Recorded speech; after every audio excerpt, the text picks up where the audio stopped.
Oremi, I know it's been a while since I dropped the rant. As I told you weeks ago, I've decided to focus more on helping the diaspora in America where I live and on using my law practice to help those who want to japa so that they can japa more successfully while we all wait for a better Nigeria instead of doing my daily ayonuso to Nigeria's daily drama. So, Mabinu, many Nigerians in Nigeria have said our own in diaspora is too much and that we should let the ones living through things at home to handle their issues. To Atiba, Mabinu. So, me too, I'm joining other diaspora to give you all space in Nigeria while I do the occasional hit and run on some of the daily drama we can't ignore. So today, I must come out and speak about the disappearing opposition in Nigeria. Is it Tinubu's political genius causing it or a clueless opposition? Because the truth is, no matter how much we try to ignore it, something strange is happening in Nigerian politics. The opposition is not regrouping. The opposition is not re-strategizing. The opposition is not even reorganizing despite all the noise. The opposition is just disappearing. Not crushed, not banned, not silenced, just quietly fading into irrelevance at a critical time. And the real question Nigerians must begin to ask is this. Is this the result of Tinubu's political genius or simply the consequence of a clueless opposition that has no idea how power is actually taken? Because let's not deceive ourselves. Power in Nigeria is not won by noise. It's not given a la carte, as Tinubu has said. It is taken by careful structure. Tinubu, say whatever you like about him, understands power a lot better than his opponents. Like him or hate him, one thing is undeniable. Bola Ahmed Tinubu understands the game. This is a man who built the coalition that shattered PDP's 16-year dominance when they arrogantly believed they will rule for 100 years. This is the man who wrestled power within his own party against a sitting president who did not want him to win.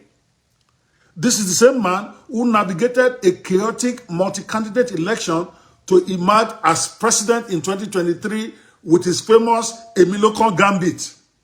That's not luck. That is strategy, patience, and political engineering at the highest level. Tinubu understands what many Nigerian politicians still pretend not to know. Politics is not a debate club. It's not a bala blue, blue, black thing. It is a controlled warfare. Meanwhile, the opposition is fighting with plastic sword when Tinubu is shooting with double-barrel shotguns. Take a hard look at the opposition today. What exactly is their plan for 2027, though every one of us is whining that we want to change? What is the plan of the opposition to make it happen? Press conferences? Twitter outrage? Is that what we're going to chop?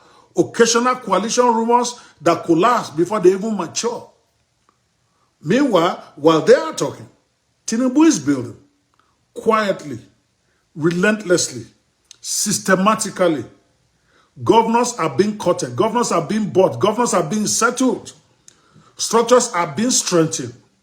Opposition figures are being absorbed like candy. Alliances are being negotiated behind closed doors. People are already selling out even the opposition before it starts because Tinubu knows the game. He knows those to be bought. He knows those to be cajoled. He knows those to be convinced. This is how power is consolidated. This is not me endorsing anything. I'm the mayor of Fadeya. I'm not on anybody's side. I'm just saying it the way it is. See, the man is consolidating power right before our eyes. Yet the opposition behaves like spectators. They're arguing from the sidelines instead of stepping into the battlefield and fighting. Here are some fatal mistakes that I think the opposition is making right now. I'm not a politician, I'm an observer. So let's call it what it is. The opposition is not just weak. It is making avoidable and strategic blunders, and they need to fix this if they are going to make any dent in 2027, or this will be a walk in the park for Jagaban. Yeah, some of their mistakes. Number one, too many presidential dreams. Everybody wants to be president. Nobody wants to be the coalition that can actually win. Peter Obi, as strong as he is, instead of going to build a coalition or turning Labour Party into his own powerhouse, is busy running up and down and expecting people to give him the presidential ticket without winning a primary. How? Number two, no political machine. There is no national political machine for the opposition. Elections in Nigeria are not won online. They are won through structures in the states, local governments, and polling units.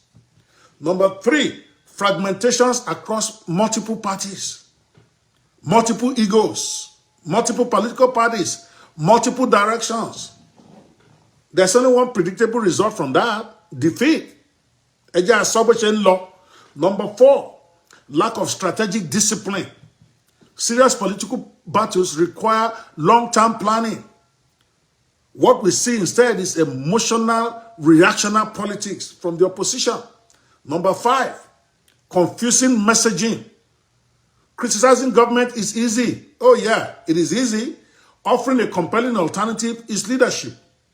The opposition is yet to define one. Other than criticizing Tinubu, what do they have for us? We have to be asking this question now, or 2027 is already lost before we start. Number six, weak grassroots presence. Real votes come from real people in real communities, not hashtags. That's one thing we learned in 2023. I was a player there, and I learned one hard lesson. You don't win election on Twitter. The fact that you are controlling Twitter and doing all this violence that you're talking about is not what is going to win you election. It comes from real people in real communities, not hashtags. Number seven, we all keep underestimating Tinubu. And this may be the greatest mistake of the opposition. You cannot defeat a man whose strength you refuse to understand. Everybody keeps trying to tell me the man is old, the man is about to die, meanwhile, the man is kicking your butt every minute. You keep underestimating this man. Taking out an incumbent is not child's play, but he has done it. Let's be brutally honest here. I'm not on anybody's side. Removing an incumbent president anywhere in the world is difficult. In Africa, it's even much harder. In Nigeria, it requires near political perfection. To defeat an incumbent, you need a unified coalition, massive funding. I'm seeing here we don't give shishi.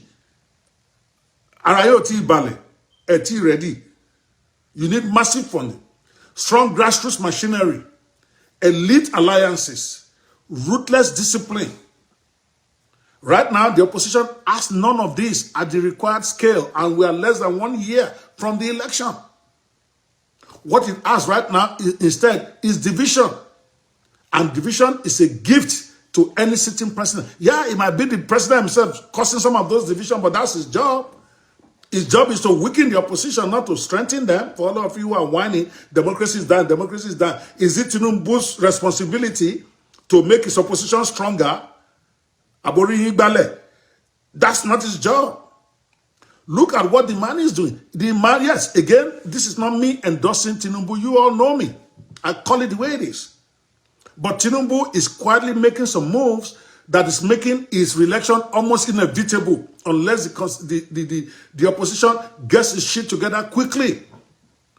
While the opposition argues, the president is not idle. He doesn't talk much. He will just send Bayo Onanuga and go out there. He doesn't talk. But he's making his moves quietly that could make 2027 inevitable for him. Number one is consolidating governors. He knows that governors are the backbone of electoral success in Nigeria. Anybody who follows politics know that. But Tinubu is acting on it. Now he has 31 or 32 out of 36 at the leftist election 2027. Number two is absorbing opposition figures. In Nigerian politics, today's enemy can become tomorrow's ally if the price is right. Tinubu is buying up candidates right, left, and center. And in so English, you are talking. Number three, strengthen federal influence appointments, projects, and strategic favors continue to shift loyalties nationwide. That expressway that is doing that is going to reach Port Harcourt and all that is a massive move. And it's changing stuff. Number 4, is expanding long-built networks. Tinubu's decades-long political relationships are still paying him dividends today. Meanwhile, the opposition are not investing in relationships. Tinubu is using it to eat your lunch right now, and he's going to eat it in 2027 if care is not taken. I will say the truth, oh, if you like, drag me. Number 5, benefiting from opposition disunity.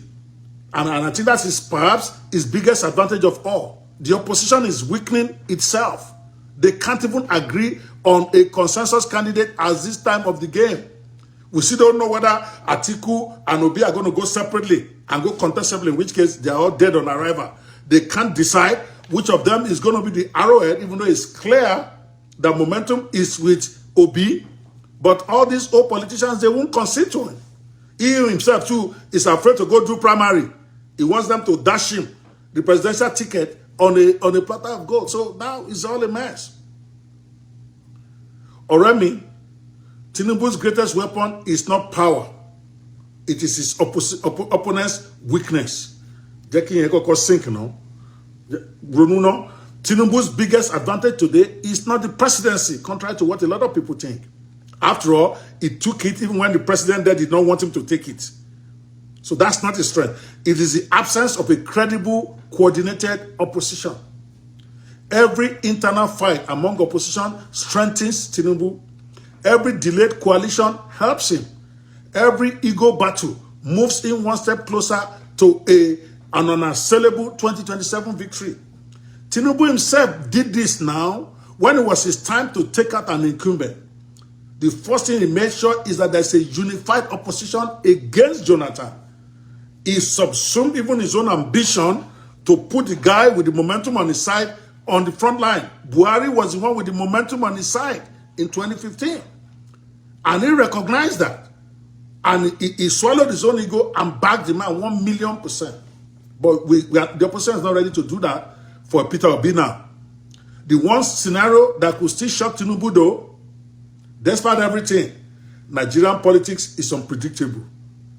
And I think there's still one part that could change the equation. A disciplined, united opposition coalition, built early and executed with precision. But that will require a consensus candidate, real sacrifice from political heavyweights, a unified national structure, serious funding. There's nothing like we don't give shishi. There must be clear messaging. In other words, it will require the opposition to become something it is currently not. What must happen? Or 2027 is already decided. Kakuku Bagbe. If the opposition is serious, 3 painful truths must be accepted immediately. Number 1, kill your egos. Not everyone can be president. Someone must step down for something bigger. And in my own opinion, I think it's Atiku that should step down and let them front Peter Obi, and everybody backs him 1,000,000%. Maybe. I'm not even saying they're going to win, but they have a chance. They need to build structure, not noise. Votes come from organization, not outrage, not noise, not yeah. Opposition must offer a clear alternatives. Nigerians will not gamble on confusion. They will only move toward clarity. We already have enough confusion. They're not going to gamble on another one. We need clarity. Right now, I'm not getting it. And I'm not even on the side of APC. Now, I'm going to end this. It's already too long without sugarcoating it. Tinubu may not be unbeatable. Nobody's unbeatable. Jonathan thought he was unbeatable before they showed him. So I'm not going to say Tinubu is unbeatable. But right now, the opposition is unelectable. That is the problem.